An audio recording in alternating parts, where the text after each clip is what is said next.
بسم الله النور بسم الله النور بسم الله نور النور بسم الله النور بسم الله النور بسم الله نور النور بسم الله نور على نور بسم الله نور على نور بسم الله نور على نور بسم الله نور على نور بسم الله الذي هو مدبر الأمور. کیا فرق پایا جاتا ہے؟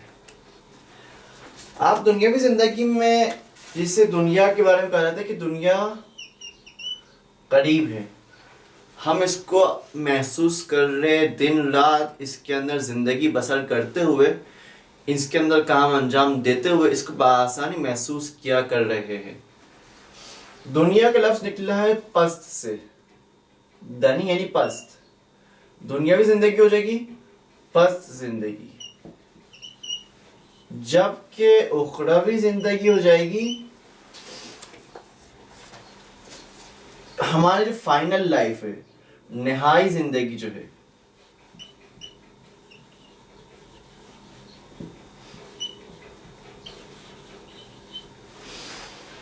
اخروی زندگی ہو جائے گی ہماری فائنل لائف. اچھا، کیونکہ ہم اس کو محسوس کر رہے ہوتے دنیاوی زندگی کو، تو ہم اپنی تمام تر توانائیاں اس دنیاوی زندگی کے لیے لگاتے کہ اس میں ہم بہترین طریقے سے رہ سکیں،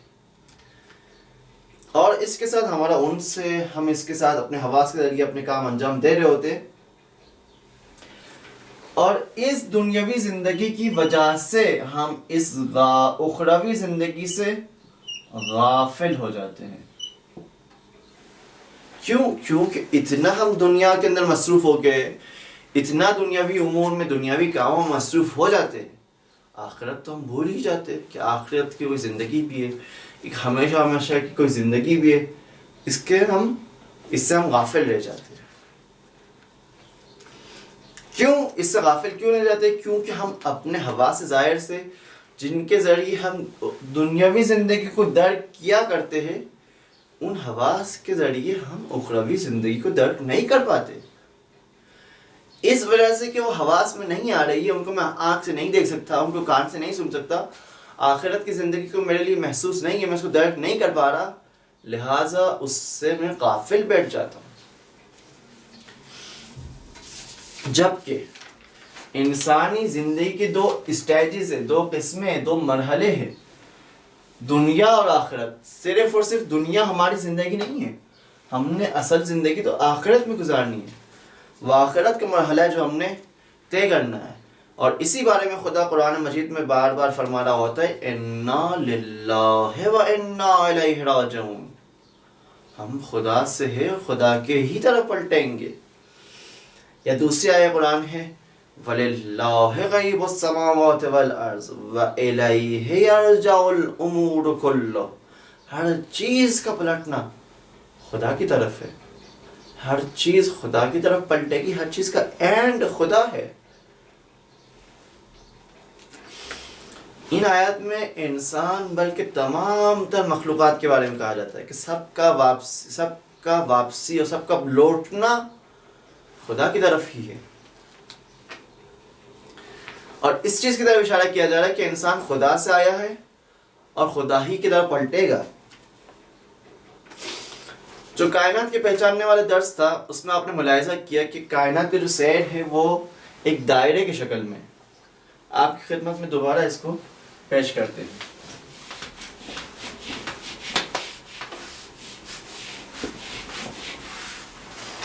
انسانی زندگی کا سیر ایک دائرے کی طرح ہے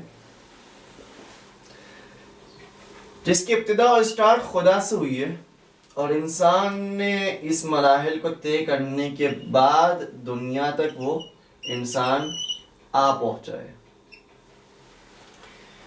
خدا سے جب یہ مرحلہ طے ہوا دنیا تک پہنچنے کا، اس کے پیچھے ایک عالم گزرا ہے جس کا نام رکھا جاتا ہے قرآنی روح سے، قرآنی آیتوں کے پس منظر کے مطابق عالم زر و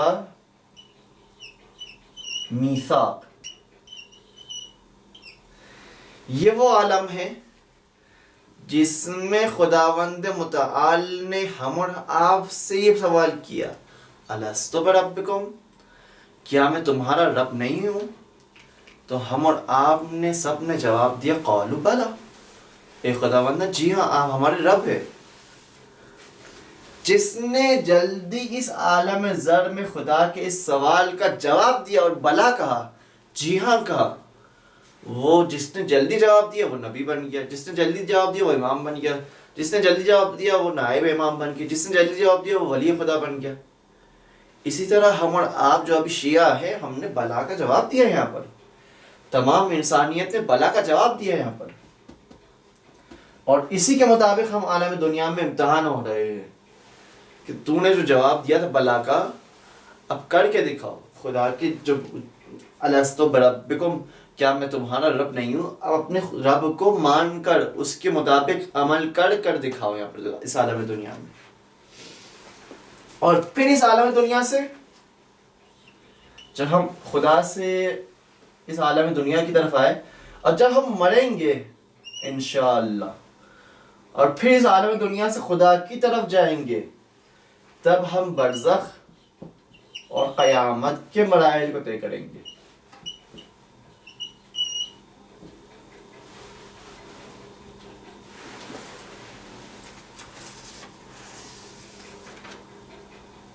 تو خدا اس کائنات کے سب سے اوپر اعلیٰ موجود ہے، خدا سے بالاتر اور کوئی بھی چیز نہیں ہے، خدا ہی سب سے اعلیٰ ترین موجود ہے جو اس کائنات میں ہے۔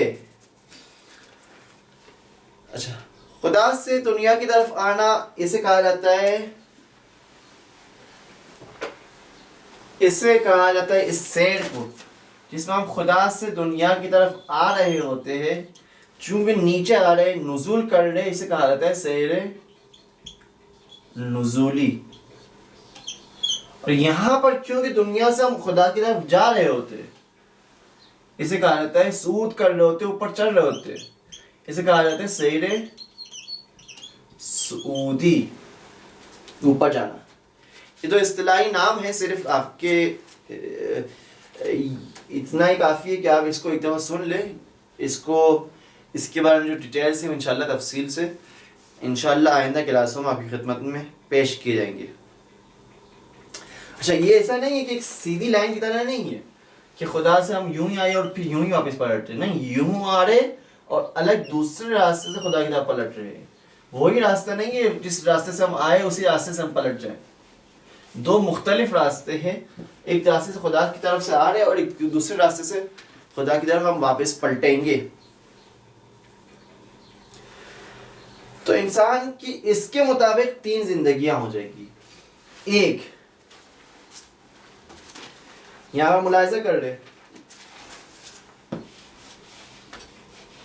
کہ ایک انسان کی زندگی دنیا میں ہے، ایک انسان کی زندگی برزخ اور قیامت میں ہے، اور ایک انسانی زندگی دنیا سے پہلے عالم زر اور میثاق میں ہے۔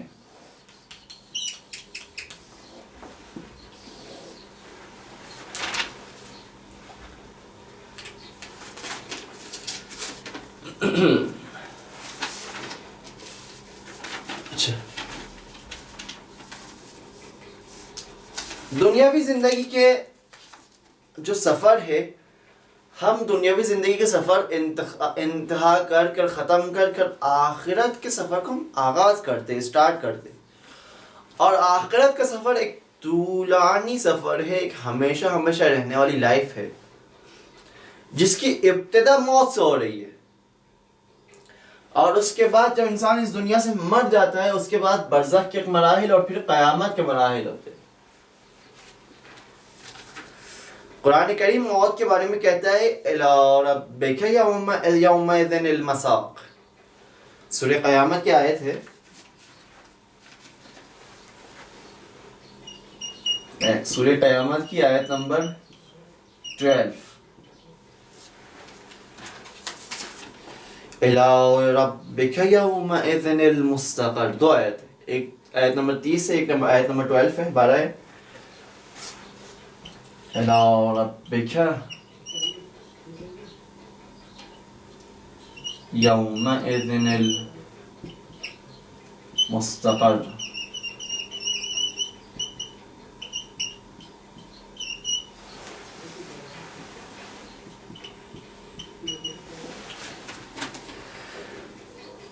تو قیامت کا سفر ایک عالم سے دوسرے عالم جانے کا سفر ہے.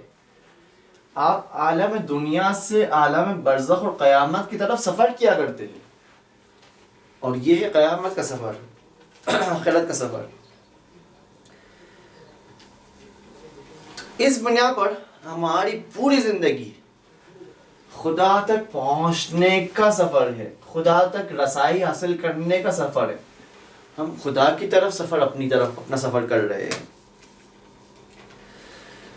اور یہ سفر جو ہمارا ہے، کچھ مراحل میں خدا سے ہم نزول کر رہے ہوتے، کچھ مراحل میں ہم خدا کی طرف صعود کر رہے ہوتے، بڑھ رہے ہوتے، اوپر چل رہے ہوتے. تو موت اس بنیاد پر، موت کی تعریف کیا ہوگی؟ موت کی تعریف ہوگی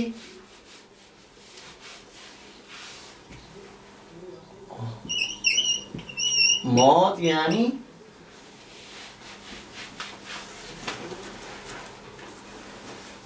عالم دنیا سے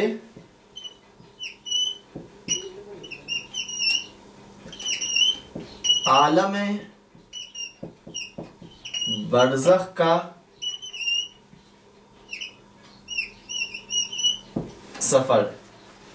جب انسان مرتا ہے تو انسان کی جو حقیقت ہے وہ سفر کرتی ہے، اس دنیا سے چلی جاتی ہے، برزخ چلی جاتی ہے، برزخ کے عالم میں ہوا کرتی ہے. جب ہم مرتے ہیں تو ہماری روح سفر پہ نکل جاتی ہے.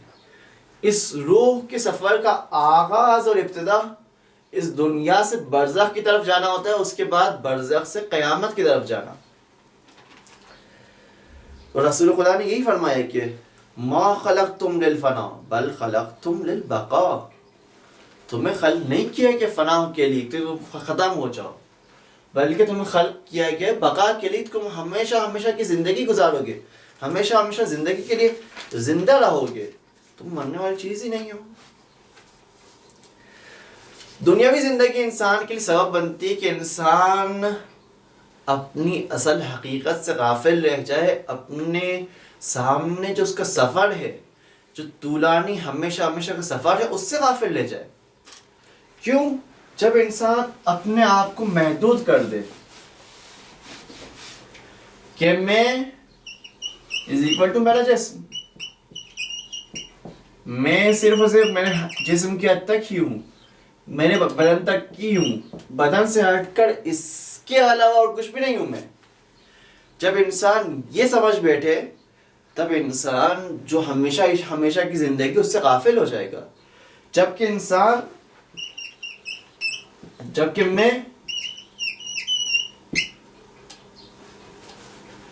صرف بدن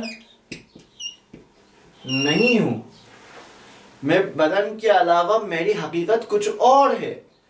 انسان کی پہچان کے بحث میں آپ کی خدمت میں پیش کیا گیا کہ انسان اگر اپنے آپ کو بدن کی حد تک محدود اور محصور کر لے تو اس کا تمام ہم و غم بدن کی ضروریات کو پورا کرنا ہو جائے گا.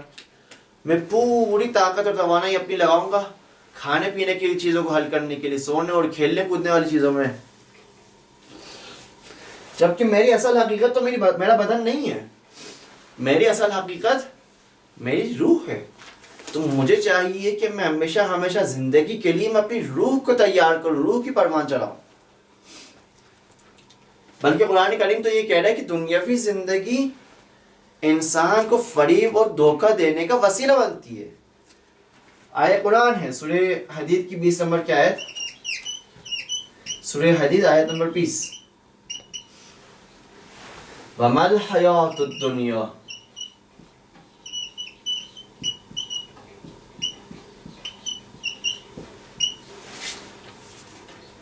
الا متاع الغرور.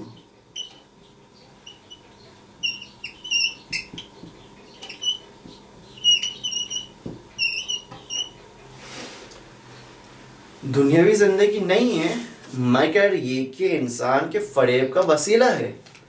انسان جب اس دنیاوی زندگی میں گم ہو جاتا ہے، اس کھانے پینے میں لگ جاتا ہے، اس کھیلنے کودنے میں لگ جاتا ہے، اس پیسے کمانے میں لگ جاتا ہے، تو وہ انسان ہمیشہ ہمیشہ کی زندگی سے، آخرت کی زندگی سے غافل بیٹھ جاتا ہے. جبکہ دنیا کھیل کود اور لعب و لعب کی جگہ ہے. اگر انسان اس دنیا میں رہے اور اس چیزوں میں مصروف ہو جائے، ان کھیل کود میں اپنا آپ کو مشغول کر دے، لہو و لعب کہا ہی اسے جاتا ہے جو بےہودہ کام ہو، جس کے حوالے سے عقلا جو عاقل آدمی ہے اسے کچھ بھی فرض نہ کرے. گیم کھیلو موبائل پر، اینڈ میں جتنا بھی وہ کپ دے دو موبائل میں، جب اس کپ کی، اس انعام کی جو مجھے موبائل کے ذریعے مل رہا ہے، اس کی کوئی حیثیت ہی نہیں ہے، کوئی اعتبار ہی نہیں ہے. اس کا مطلب ہے میں نے اپنی پوری زندگی اور پوری لائف اس پہ ضائع کر دی ہے. اس کی تو کوئی حقیقت ہی نہیں ہے. ملے گا تو کیا ملے گا مجھے؟ گیم کھیل کر ملے گا تو کیا ملے گا؟ لہو و لعب اسی کو کہا جاتا ہے بےہودہ کام، جس میں آپ ٹائم ویسٹ کر کے اس کے اینڈ میں آپ کو کچھ بھی نہ ملے. اسے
لہو و لعب تو دنیا تو لہو و لعب کی جگہ ہے. انسان کو کھیل کود میں لگا دیتی ہے، ایسے کھیل کود میں لگا دیتی ہے کہ وہ انسان آخرت سے، قیامت سے غافل ہو جاتا ہے. اسی طرح کی بالکل ایک اور آیت سورہ انعام کی آیت نمبر 32 ہے کہ جس میں خاص طور پر لہو و لعب کے بارے میں کہا گیا ہے. سورہ انعام آیت نمبر 32، وَمَا الْحَيَاةُ الدُّنْيَا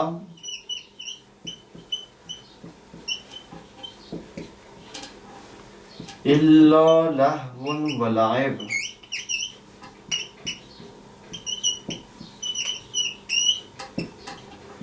دنیاوی زندگی کچھ بھی نہیں ہے. ہاں ہے تو لہو و لعب ہے، ٹائم پاس کرنا ہے، کھیل کود میں اپنے آپ کو لگانا ہے. اگر کوئی کام انسان دنیا کی خاطر کر رہا ہے تو اپنا ٹائم ضائع کر رہا ہے. اس کی اصل حقیقت تو آخرت ہے. اپنا ٹائم، اپنی زندگی، اس نے اس آخرت، ہمیشہ ہمیشہ زندگی کے لیے اپنے آپ کو تیار کرنا ہے. اگر وہ دنیا کے امور کے لیے بھی کام کر رہا ہے تو ایک طرح سے وہ ٹائم ضائع کر رہا ہے اپنا. تو رسول خدا کا یہ جملہ کہ ما خلقتم للفنا بل خلقتم للبقاء، تمہیں فنا کے لیے، ختم ہونے کے لیے خلق نہیں کیا گیا، تمہاری زندگی بقا ہے، ہمیشہ ہمیشہ کی زندگی ہے. وَإِنَّمَا تَنْتَقِلُونَ مِنْ دَارٍ إِلَى دَارٍ، موت کے ذریعے تم منتقل ہو رہے ہوتے ہو ایک گھر سے دوسرے گھر کی طرف. دنیا سے برزخ جانا بالکل ایسے ہے کہ میں اپنا گھر تبدیل کر دوں. جب میں اپنے گھر میں رہ رہا ہوں اور گھر مجھے تبدیل کرنا پڑ رہا ہے، تو گھر تبدیل کرتے ہوئے کس طرح ہوتا ہے انسان کی زندگی؟ ایسے ہی انسان موت کے وقت ہوتا ہے. انسان جب مرتا ہے تو اپنا گھر تبدیل کر رہا ہوتا ہے، ایک گھر سے دوسرے گھر کی طرف منتقل ہو رہا ہوتا ہے. یہ منتقل ہونا دو طریقے سے ہو سکتا ہے. ایک دفعہ تو یہ ہے کہ انسان اتنا دنیا میں مست ہے، گم ہے، کہ اگر اسے دنیا سے جدا کیا جائے اور قیامت اور برزخ کی طرف لے جائے جائے تو اس کا دل نہیں چاہ رہا برزخ کی طرف جانا، قیامت کی طرف جانا، خدا کی طرف جانے کا اس کو دل ہی نہیں چاہ رہا۔ اس کو مجبوراً جبر کے ساتھ، زور اور اس کے اوپر جبر کے ساتھ اس کو اس دنیا سے جدا کیا جائے گا۔ اس کے لیے موت سخت موت ہوا کرے گی۔ جبکہ اگر کوئی شخص ایسا ہو، ٹھیک ہے اس کے پاس پیسہ بھی ہے، مال و دولت بھی ہے، بیوی بچے بھی، سب کچھ ہے، لیکن وہ ان سے دل لگائے نہیں بیٹھا ہے، وہ ایسا نہیں کہ کل کو اگر اس سے دنیا سے جدا کر دیا جائے تو اس کا دل نہ ہو دنیا سے جدا ہونے کا، اس کا دل شروع سے دنیا میں لگا ہی نہیں ہے، اپنا آپ کو دنیاوی چیزوں میں مصروف اتنا نہیں کیا، اپنا آپ کو مشغول نہیں کیا، اتنا اپنا لگاؤ بڑھا نہیں دیا دنیا کے ساتھ کہ اگر اسے دنیا سے جدا کر دیا جائے تب اس کے لیے دنیا سے جدا ہونا مشکل اور سخت ہو نا، آسانی سے جدا ہو رہا ہے، بلکہ آسانی سے جدا ہو کر سفر کر کے کبھی کبھار آ بھی جاتے ہیں، ان کے لیے موت اور مرنا بآسانی ہوا کرتی ہے۔ آپ فرض کیجئے اس سپاہی کو جس نے میدان جنگ میں خدا کے راہ میں تیر کھائے، ایک تیر نہیں 10 تیر کھائے، اور صبح سے لے کر وہ رات شام تک خون بہا رہا ہے، اس کے بدن سے خون جاری ہے۔ آپ دیکھ رہے ہوں گے، آپ کو کیسا لگے گا؟ آپ کو لگے گا کتنی سخت موت ہے اس کی، بیچارہ کتنی دیر سے موت سے لڑ رہا ہوگا، موت کے ساتھ دست پہ گریبان ہوگا، لیکن اس کی موت تو ایسی ہے کہ وہ ایک ایسے شخص کے مانند ہے جو گرم صحرا اور بیابان میں اسے لذیذ اور میٹھا پانی مل گیا ہے، وہ تو اس پانی کو پی رہا ہے، اس پانی میں نہا رہا ہے، اس کی موت اس طرح کی موت ہے۔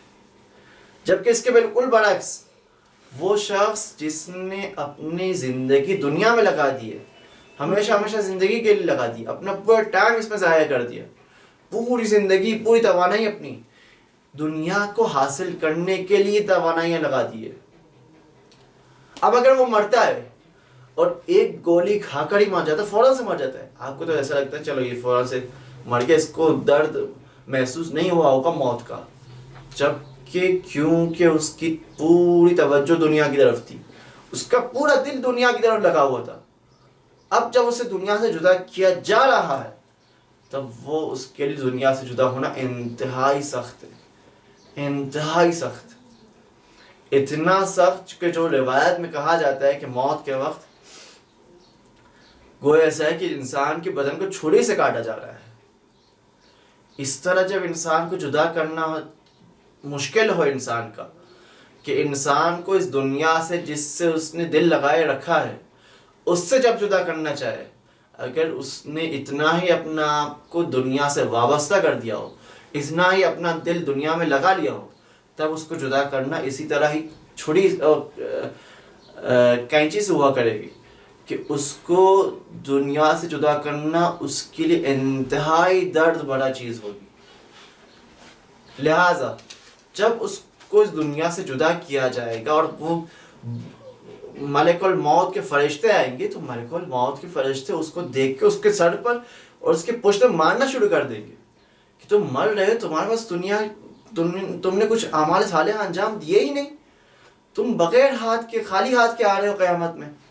اور برزخ کے فرشتے بھی جب اسے آتے ہوئے دیکھیں گے تب وہ بھی اس کے مانیں گے کہ تم آ رہے ہو تو خالی ہاتھ آ رہے ہو، تم کچھ لے کر نہیں آئے ہو۔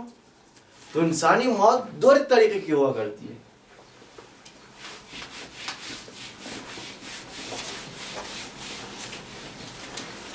ایک وہ موت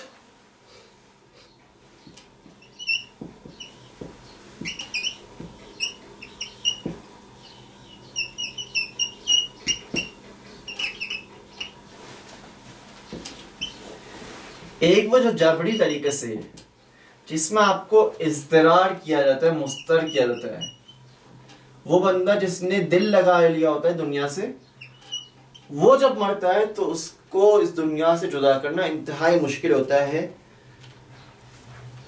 اس والی موت میں انسان کے لیے دنیا سے جدا ہونا انتہائی مشکل، جبکہ جو انسان کی اختیاری موت ہے، انسان اپنی مرضی سے مرتا ہے، تو روایت کا جملہ ہے کہ موتو قبل ان تموت، اس سے پہلے کہ تمہاری موت آ جائے تم خود ہی مر جاؤ. یعنی کیا؟ اس سے پہلے کہ تمہارا سفر، موت انسان کا سفر ہے، کہاں سے؟ دنیا سے برزخ تک کا سفر. اس سے پہلے کہ تمہیں اس سفر پر لے جائے، جبری طریقے سے لے جائے، تم خود ہی سفر پر تیار اور آمادہ ہو جاؤ، سفر کو طے کرنا شروع کر دو. یہ جو عرفان میں سیر سلوک کے بارے میں کہا جاتا ہے کہ انسان سیر کرے، سلوک کرے. سیر کا مطلب کیا ہے؟ سیر یعنی گھومنے پھرنے کے لیے نکل جانا. تو سیر جو عرفانی اصطلاح ہے جس میں کہا جاتا ہے سیر اور سلوک، اس میں انسان یہی اپنے آپ کو دنیا سے جدا کر کر برزخ کی طرف خود تیار ہوتا ہے، آمادہ ہوتا ہے کہ بس کب کہے اس کو کہ برزخ کے لیے نکل چلے تو وہ فوراً سے نکل پڑتا ہے. تو یہ اختیاری موت ہے. اختیاری موت میں آیت اللہ بہجت اور دوسرے عرفا کی طرح بعض اوقات وہ زندہ ہوتے، تب بھی وہ برزخ کی طرف جا کر برزخ کا سفر کر کر واپس اس دنیا میں آ جاتے. ابھی تک ان کا مستقل انقطاع نہیں ہوا ہوتا ہے، ان کی موت نہیں آئی ہوتی ہے. تب بھی مثال کے جب وہ سو رہے ہوتے تو ان کا بدن اس دنیا میں ہوتا ہے، لیکن ان کی روح سفر پہ جاتی ہے اپنے اختیار سے، کیونکہ انہوں نے اپنی روح کو تربیت کی ہوئی ہے، روح کو آمادہ کیا ہوا ہے، روح کو دنیا سے لا تعلق ہی کر دی ہے کہ انسان کی روح، ان کی روح اس دنیا سے انہوں نے دل نہیں لگایا ہے. تب وہ آرام سے بآسانی سفر کرنے جاتے ہیں، سفر کر کے واپس آتے ہیں اپنے بدن کی طرف. ان کو موت نہیں آئی ہوتی ہے، اور جب موت آئے تو بہت ہی آسانی سے، انتہائی آسانی کے ساتھ وہ پھر اس دنیا سے برزخ کی طرف چل پڑتے. تو انسانی موت ان کے لیے انتہائی آسان ہوگی ان کے مقابلے میں جن کے لیے انہوں نے اپنا دل لگا رکھا ہے اس دنیا میں، ان کے لیے یہی موت ان کی انتہائی سخت ہوا کرے گی. تو موت صرف دنیا سے آخرت کی طرف جانا نہیں، بلکہ موت دنیاوی زندگی کو چھوڑ کر اخروی زندگی کو شروع کرنا ہے. اسے کہا جاتا ہے موت. اور موت کے وقت خداوند متعال انسان کی تمام حقیقت کو اخذ کر لیتا ہے. سورہ سجدہ کی آیت نمبر 11 ہے، قُلْ يَتَوَفَّاكُمْ مَلَكُ الْمَوْتِ الَّذِي وُكِّلَ بِكُمْ ثُمَّ إِلَىٰ رَبِّكُمْ تُرْجَعُونَ. جب انسان مرتا ہے تو موت کے وقت قُلْ يَتَوَفَّاكُمْ لفظ کا استعمال کیا خداوند متعال نے قرآن میں.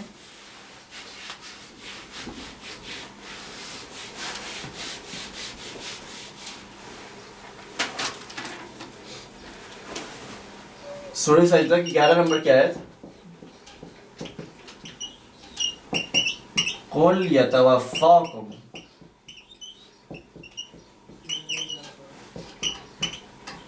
مَلَكُ الْمَوْتِ الَّذِي وُكِّلَ بِكُمْ.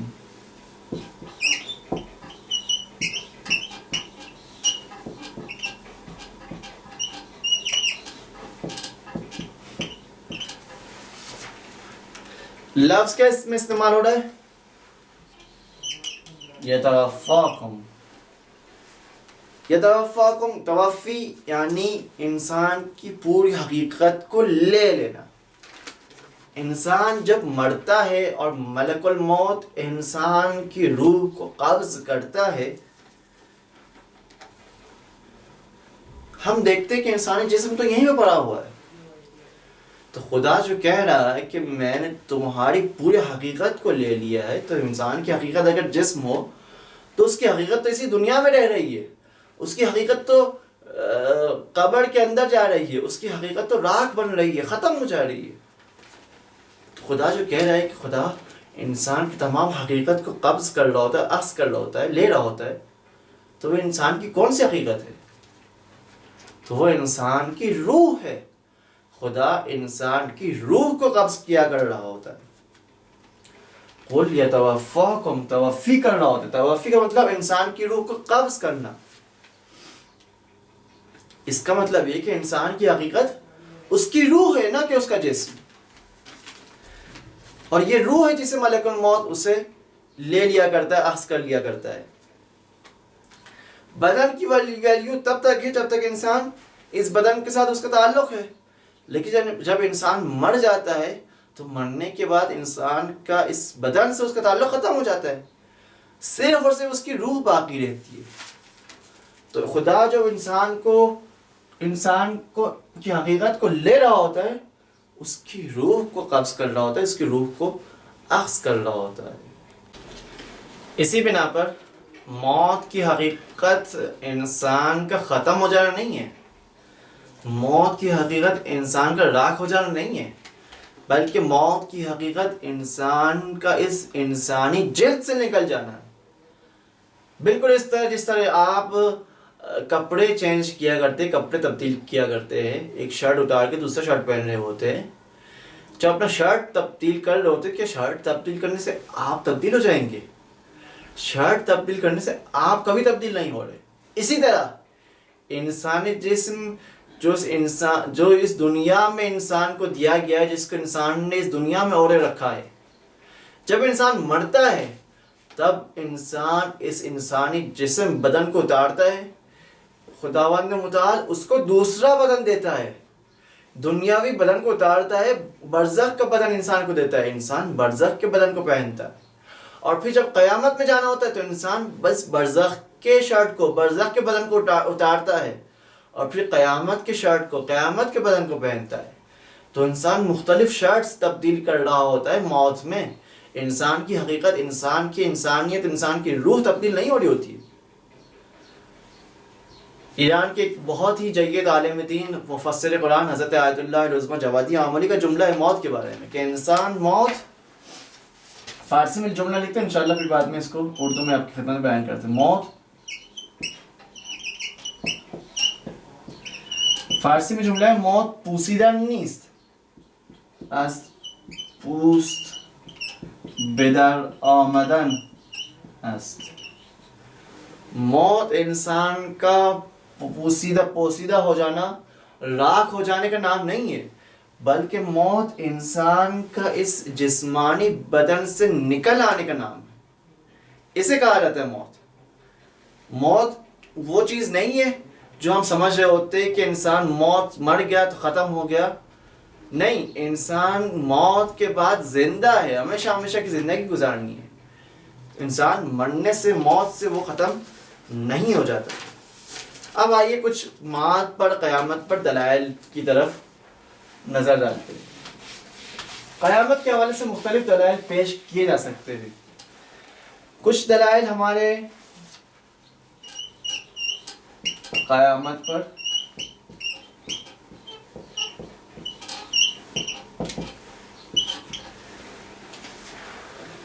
قیامت کی بحث سے پہلے ہم توحید خدا کو مان چکے، عدل خدا کے عادل ہونے کو مان چکے، نبوت اور امامت خدا کے نبی اور ولی کو مان چکے. اب جب خدا کے نبی اور ولی کو مان لیا، اگر خدا کے نبی اور ولی آ کر ہم سے کہے، اور نبی اور ولی کو جب مانا تو ان کو معصوم بھی مانا کہ وہ سچے ہیں، کبھی جھوٹ نہیں بولتے.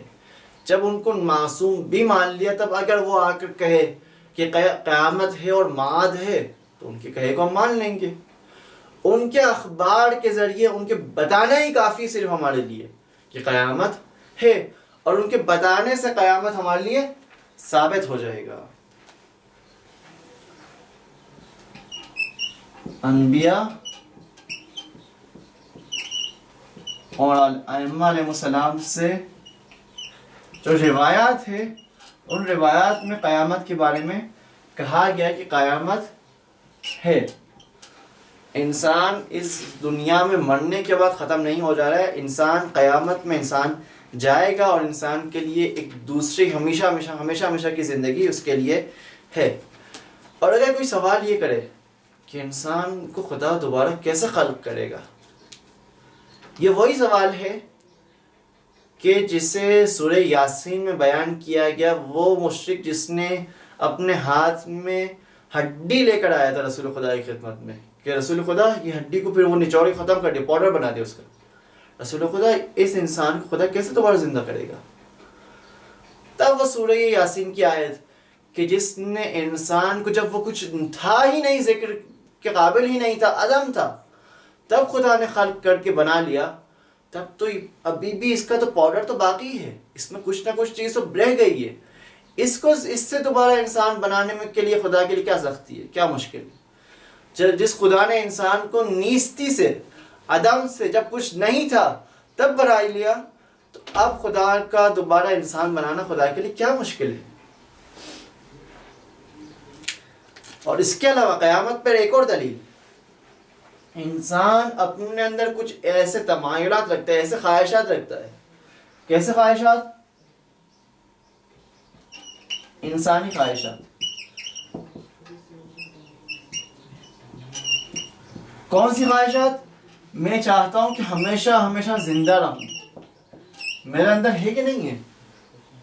میں ہمیشہ کی زندگی کو چاہتا ہوں کہ نہیں چاہتا؟ اپنے اندر اس خواہش کو پا رہا ہوں کہ میں مروں نہیں کہیں کبھی، پوری زندگی ہمیشہ رہوں، میں ختم نہ ہو جاؤں. میں یہ انسان انلمیٹڈ نعمتوں سے استفادہ کرنا چاہتا ہے، لامحدود نعمتوں سے وہ اپنے اندر حاصل کرنا چاہتا ہے. تو لامحدود نعمتیں اس دنیا محدود میں کہاں ملے گی اسے؟ جتنا بھی وہ کھانا پینا کر لے، جتنا بھی وہ نعمتیں کما لے، جتنا بھی پیسے کما لے، جتنی مال و دولت کما لے، جتنے بھی قصر اور جتنے بھی وہ کاخ وغیرہ بنا لے، جو بھی کر لے، تب بھی وہ انلمیٹڈ نعمتوں کو کیسے حاصل کر سکتا ہے؟ تو اسی لیے خداوند متعال قرآن مجید میں ارشاد فرما رہا ہے کہ افحسبتم، سورہ مومنون کی 115 نمبر کی آیت، سورہ مومنون 115 نمبر کی آیت کہ افحسبتم انما خلقناکم عبثا وانکم الینا لا ترجعون.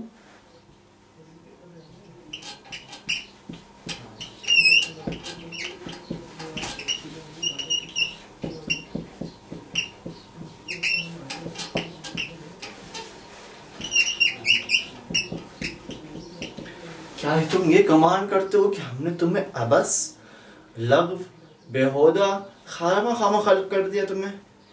یا نہیں، تم ہماری طرف لوٹائے جاؤ گے، پلٹو گے ہماری طرف.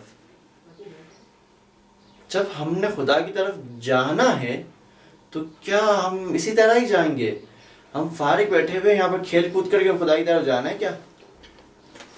نہیں. اسی طرح سورہ صاد کی آیت ہے وَمَا خَلَقْنَا السَّمَاوَاتَ وَالْأَرْضَ وَمَا بَيْنَهُمَا بَاطِلًا. خداوند متعال نے زمین اور آسمان کو، پوری کائنات کو خلق کیا ہے، باطل، لغو اور بیہودہ خلق نہیں کیا ہے. اس کے پیچھے، سب کے پیچھے کوئی نہ کوئی ہدف ہے، مقصد ہے. ہم نے اس ہدف تک پہنچنا ہے، اس مقصد تک پہنچنا ہے.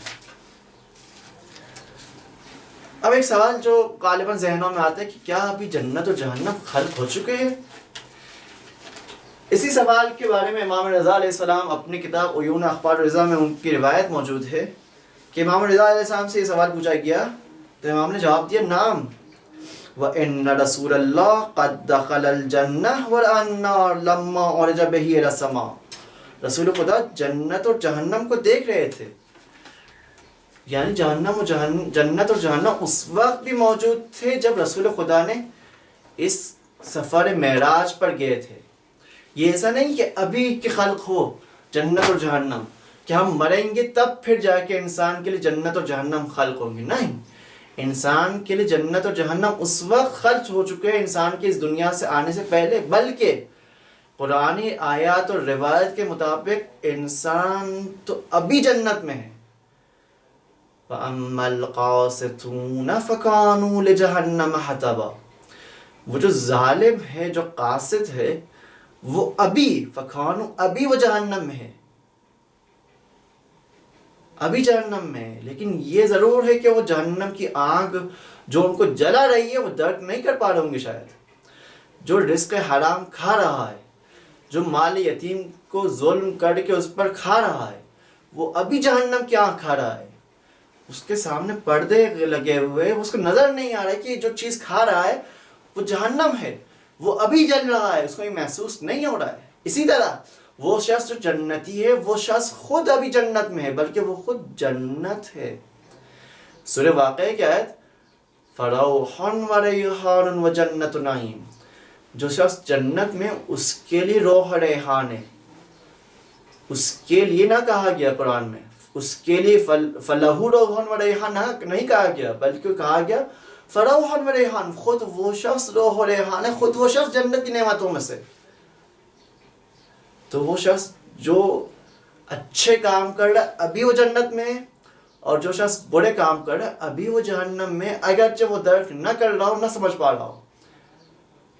خداوند متعال ہم سب کی عاقبت خیر سے فرمائے اور ہمیں اپنے جنت الفردوس کے مقامات کے اعلیٰ مقامات نصیب فرمائے. ربنا وتقبل منا انک انت السمیع العلیم.